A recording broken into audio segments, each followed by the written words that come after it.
Matt, sorry, go ahead. So this is such a weird time for video games, like this, like kind of like dark time after like the Christmas vacation time, and then before the onslaught of games that's going to be coming to us when Doom, Animal Crossing, and then Doom's Final a month, Fantasy comes 1 month. out. So I feel like there's not a lot of new games that I'm really super excited about. Like Andy said earlier, I've been playing through Final Fantasy VII again. I've been kind of taking my time, just playing a couple hours every night. I feel like it's a lot easier than I remember. I don't know if that has to do with the fact that I spent like a little bit of time kind of leveling up. I think it's because we know how to grind now. Yeah, what we didn't before. True. I know like every ins and out. Like there were bosses that I had such a trouble with when I was like a kid that are just like I'm just mopping the floor with them. But that happened to me when I you remember the thing where you have to ride the dolphin up on the thing? I hated that thing. I was able to do it on like the third try this time. Normally it takes me 1,000 times, but the boss you fight right before that, I had grinded a lot right before that battle, and then I took him down so easily. I'm like, oh, maybe this is what I should have been doing as a kid. When I do remember it being a lot harder. We were probably too impatient. But yeah, like there's not too much to say about it. I just finished the Temple of the Ancients, so I think I'm coming up on like the end of disc 1, which is I think the longest disc. I'm enjoying it. We'll see. I did pick up on eBay Dirge of Cerberus, which was only like $5 or $6 to anyone that's interested in getting it for the PlayStation 2. I am not. I guess no one's interested in it. That was a dumb statement. Like I'm sure someone is. Well, I mean, it's supposed to be a bad game, but I think it's strange that it's kind of, 7's my favorite game of all time, and there's this kind of canon other semi pseudo sequel that I just haven't even touched.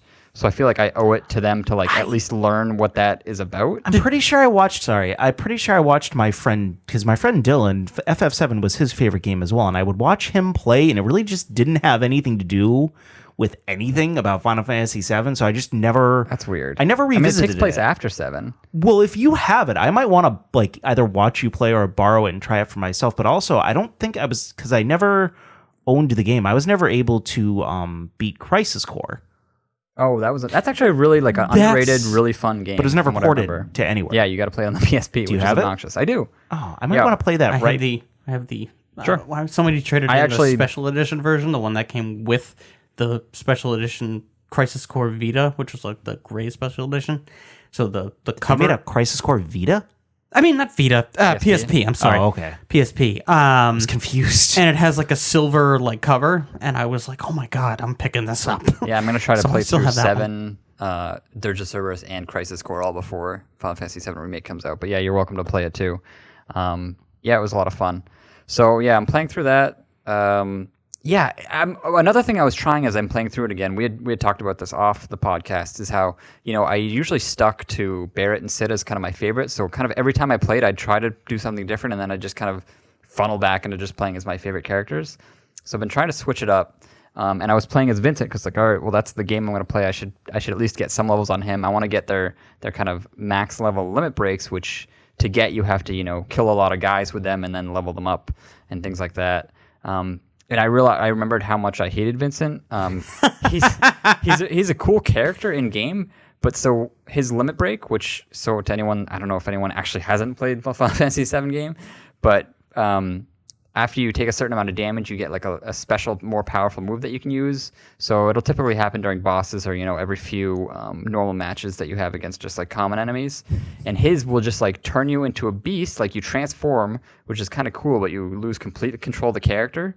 So he can't use items, he can't like use magic or summons or anything. He just does like his random attacks, which are more powerful than normal. But I was playing on one of the bosses in the Temple of the Ancients, and as soon as I used that, he started doing these attacks that were healing the boss for like 1,000 damage.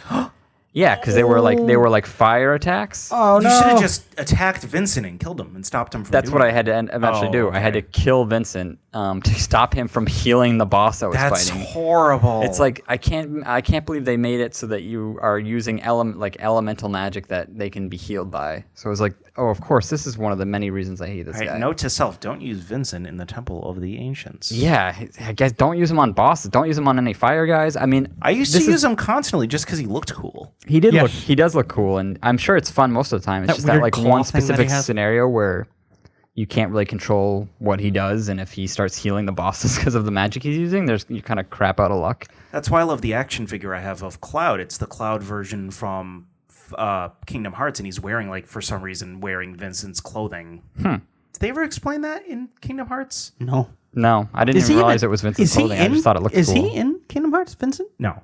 No, not that I'm aware of. Cloud just had his claw and the cloak and a wing or something like that. It made no sense. Cool figure, though. I was actually going to I wanted to talk a little more about the Crisis Core. Sorry. We could all play that at the same time. We all have it?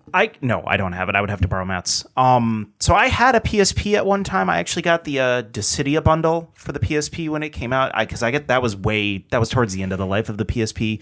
It wasn't so special. It was just a silver PSP, and it came with the game. There was nothing unique about it. And even though I was a huge FF7 fan, I never actually had the game. I borrowed it off of a friend, and I don't really remember why I didn't finish it. I think I was just kind of sour on the PSP experience, and then I think there was something about the combat I didn't really like in the game for some reason. I don't remember a lot about the game except that I was pleasantly surprised about both the storyline and the kind of gameplay loop. I was impressed about the cutscenes. They were and I don't know what it's going to be like looking at it now, but to me at that time, it's oh my God, this is Advent Children. Especially for cutscenes. A handheld console. It did feel like a PS2, a decent quality PS2 game. Yeah, it sucks that part of me wanted, a lot of me wanted the PSP and the PSP Vita to be more than it was, simply based on the fact that it was such a great piece of hardware. I would go from the Nintendo DS Lite, which I loved my Nintendo DS, but then I would go to the PSP. It looked better than what the console graphics had at times, and the cutscenes for Advent Children were amazing. And actually, you mentioned earlier you were still on the first disc of Final Fantasy VII, which is what most of the game's on. That's because the third disc packed most of the cutscenes, which was very new for any video games to have that many cutscenes. But yeah, so Crisis Core, I would love to. You've kind of reignited my passion to kind of make sure I beat Final Fantasy VII for the umpteenth time, and then actually go through and play through and beat Crisis Core, because it's one of those things where I generally know the story, but I've never actually done it. I've never beaten Crisis Core. I've never actually played through that story, and aside from what I've gotten from Final Fantasy VII, what I've read up from, and what I got from Advent Children, I really don't remember all of the nitty-gritties. Yeah, me neither. And I want to, when I play this remake, I want to be fully engrossed in it. I want to get all the tiny little references and maybe Easter eggs that they'll put in for the other games and things like that. Which is the opposite how you felt about a month ago. You were really set on staying away. I kind of went back and forth on this, and then I kind of ended up on, okay, I've played it before. I might as well just fully understand, get it fresh in my memory, so I know how cool or how different everything is. And I've been doing pretty good on playing FF7. It's generally been the only thing I've been playing on my Switch. So I've been playing it not as liberally as you, but pretty liberally. And I also broke out my Final Fantasy VII Player's Guide the other day. Oh yeah, that's pretty cool. Authentic, vintage, official. Only, I don't know, it said an absurd amount of number of issues made on the cover. Unfortunately, it's over 1 million, I think it says. It was given to free for me by my friend Dylan, because he found it at a kind of a flea market or something like that. Unfortunately, the condition I got it in, and this is the condition he found it in, was pretty poor, so it's not in great condition, but it's just cool to have. It's a cool little piece of gaming history for my favorite game. But it goes into all the nitty gritties of everything in the game, and Matt and I were kind of bonding over. I forget what the place is called. What was the where you take off from the boat? You go to Costa del Sol, but it's Rocket where you Town? leave. No. It's where you have the parade and everything like Juno? that. Is it Juno? I was gonna say that, but I wasn't sure.